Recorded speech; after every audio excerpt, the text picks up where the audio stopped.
Okay, so mga kababayan, iniisip ko po kung papaano, ipaliwanag, paano lusutan ng Malacanang itong, sumambulat na issue patungkol dito sa pagkamatay ng, isang, negosyante na si Mr. Paulo Tangcoco doon sa LA. Kasi kahapon, laman po ng balita na itong, Los Angeles, Medical, Examiner ay naglabas ng report. At sabi doon sa report, ito po ay binalitaan ng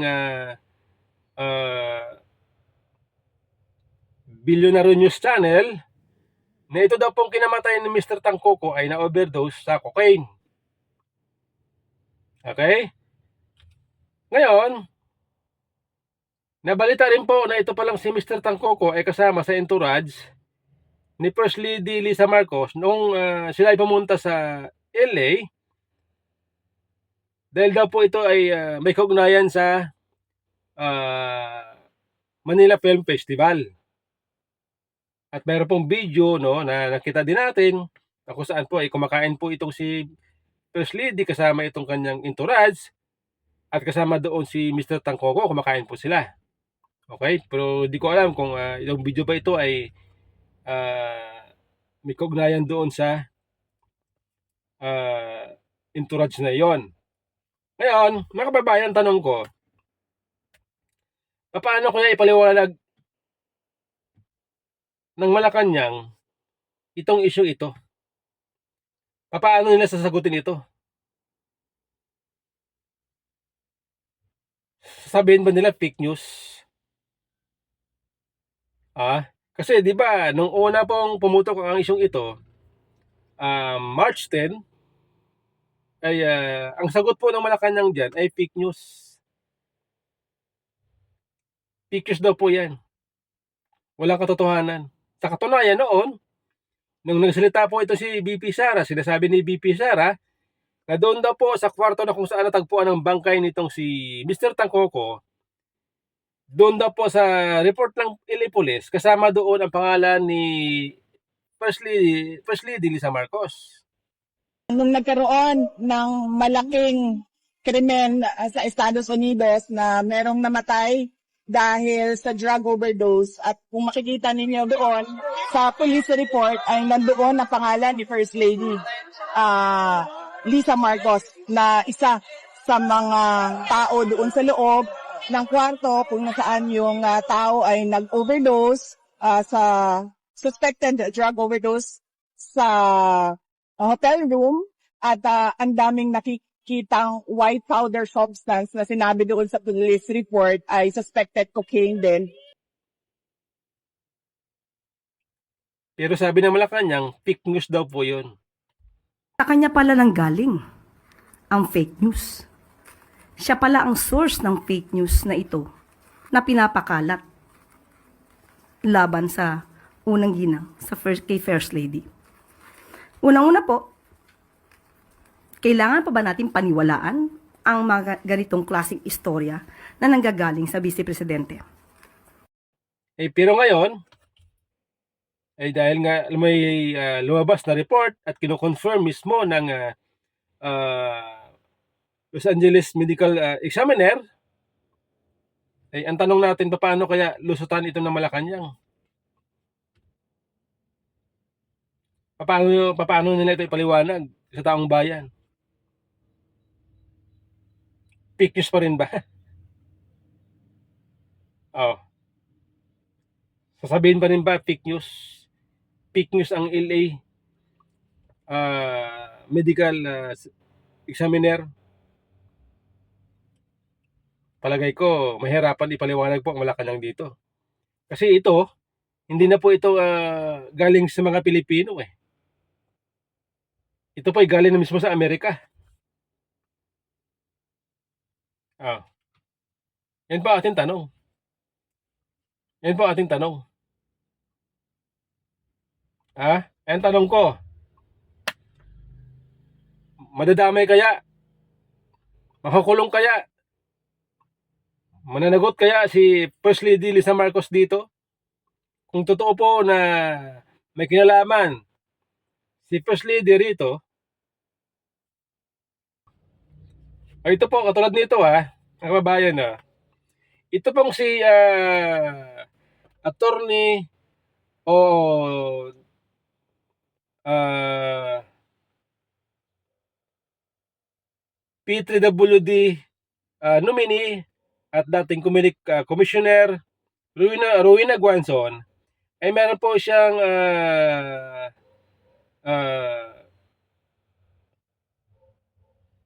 panukala.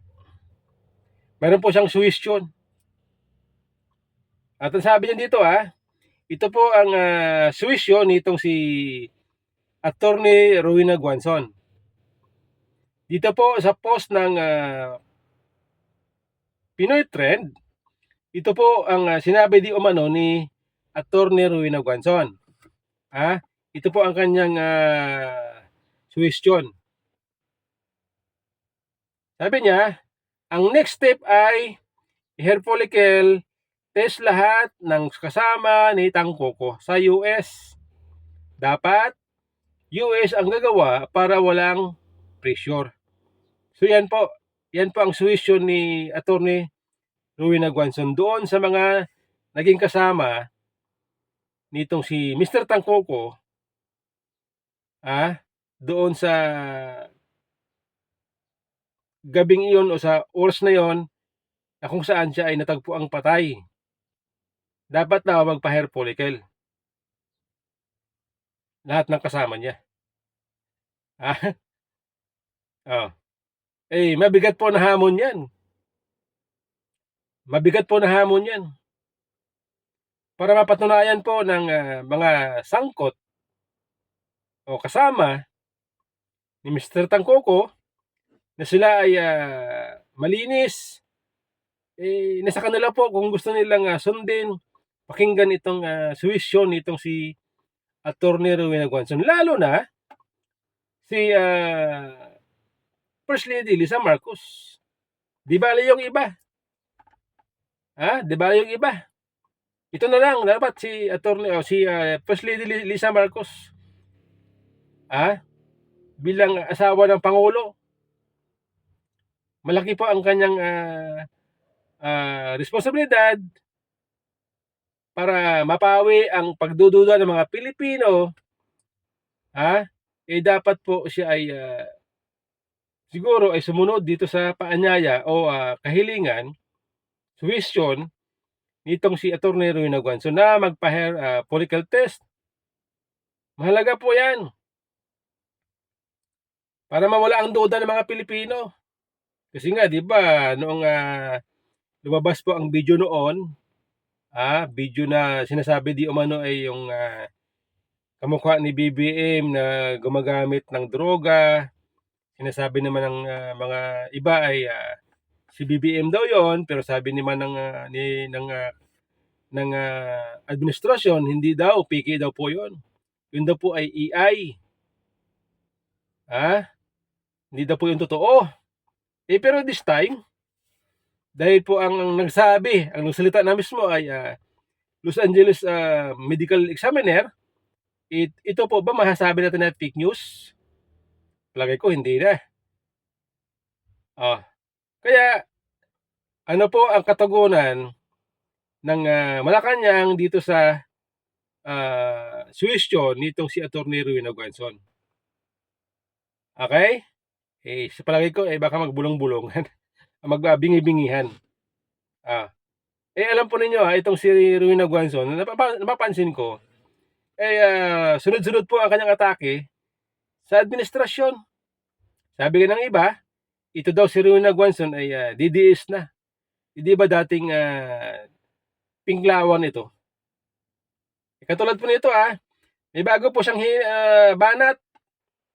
Sabi niya, yung galit sa adik, nakakulong. Yung galit sa adik, nakakulong.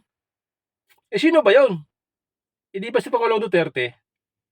Galit sa adik yun nakakulong. Pero, yung adik, malayang malaya. Nako, May punto nga siya. Oo. Ulitin ko Sabi niya, yung galit sa adik, nakakulong. Yung adik, malayang malaya. Parang totoo nga. Oh. Di ba? Alam po ninyo bagamat itong si Rowena Guanzon, ang kanyang mga sinasabi ay minsan parang nakakatawa, pero may punto. May sense. May sense po. Totoo po yan. Nakulong si Pangulong Duterte. Galit sa adik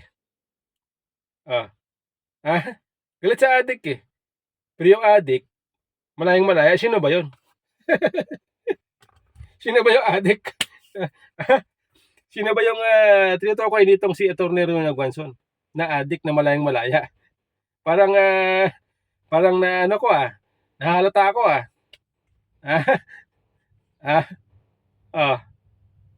nahalata ako tuloy dapat kasi si Atty. Rowena Guanzon, pinangalanan niya. Pero ako alam ko ang kanyang tinutukoy dito kung sino yung adik na malayang malaya. Gusto niyo sabihin ko kung sino yan tinutukoy niya? Andun. Andun. Malayang malaya.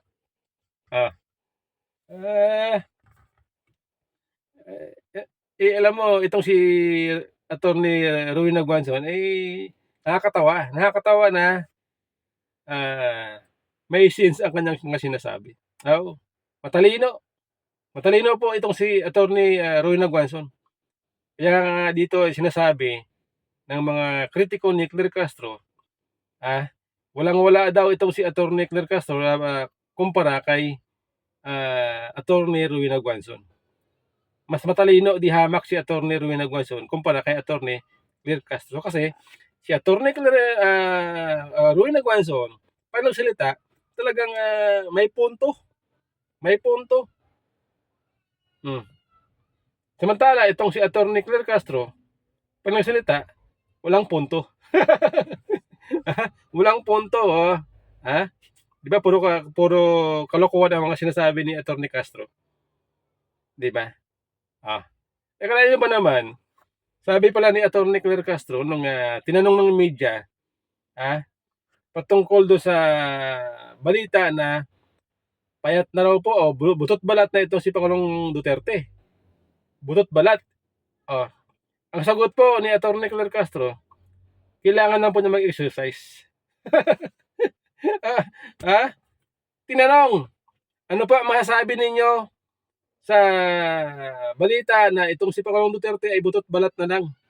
Ang sagot po ni Atty. Claire Castro, baka kailangan mag-exercise. Anak ng tuta. Payat, butot balat, kailangan mag-exercise. Di ba nga, ang payat, ang pag-exercise, ay nakakapayat yun. Nakakapayat lalo yun. Payat na nga, na-exercise pa, hindi lalang pumayat, anak ng tuta. Di ba? Payat na nga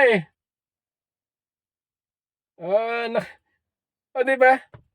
Kaya nasabi natin na itong si Atty. Claire Castro pag salita, parang hindi abogado. Kalahin na yun. Yun ang naisip yung solusyon. Mag-exercise yung isang taong butot balat. Di ba? Hindi naman sinasabing paralyzed, disable.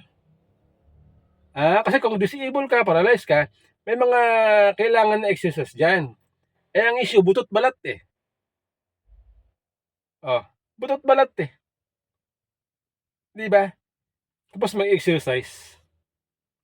Mali. Kung sinabi sana ng media, tanong ng media, ano ang masasabi nyo sa